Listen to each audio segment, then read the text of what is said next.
The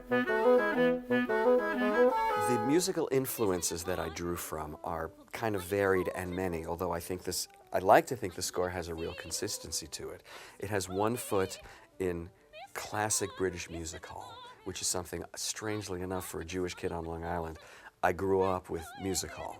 And it's also got a foot squarely in Gilbert and Sullivan, which is really only a step away from music hall.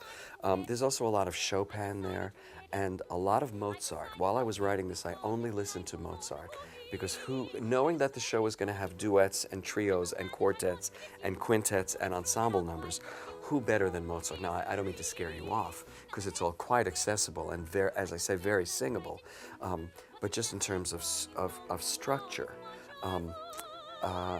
And also, it really has its roots in traditional musical theater.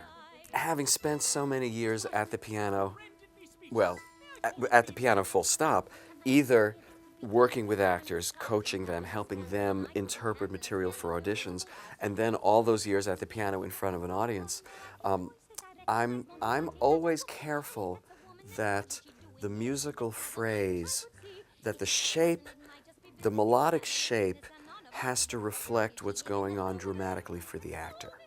And I've decided to marry you. I've decided to marry you. I've decided to marry you. I mean, there are lots of ways that one could do that, but I've decided to marry you is somebody she's excited and she's definitive. And that very definitiveness perhaps belies some nervousness about this decision.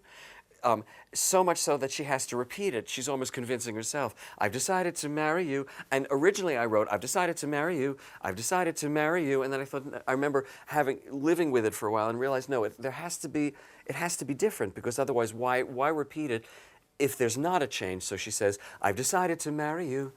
And then, because she's a little nervous, I've decided to marry you. You know, I really mean it now, so I'm adding a little higher note. And so there's always that kind of thought in constructing it. Oh, I still want to marry you. Even so. I've decided to marry you. Just go longing to marry you. Yes, I'm delighted to marry you, marry you, marry you. Shame you must go. This is a nose that belongs on a coin. It's a little modal, and that little piano figure, da da da da da da da da da, which I could play better than I could sing.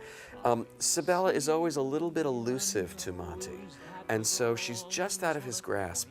So I wanted to create that in the music, that she's slippery.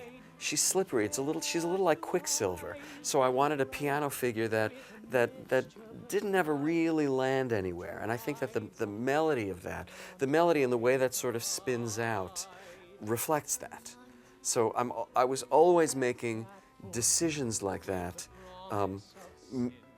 My job as a composer, I think, is to add color to what the lyrics tell you.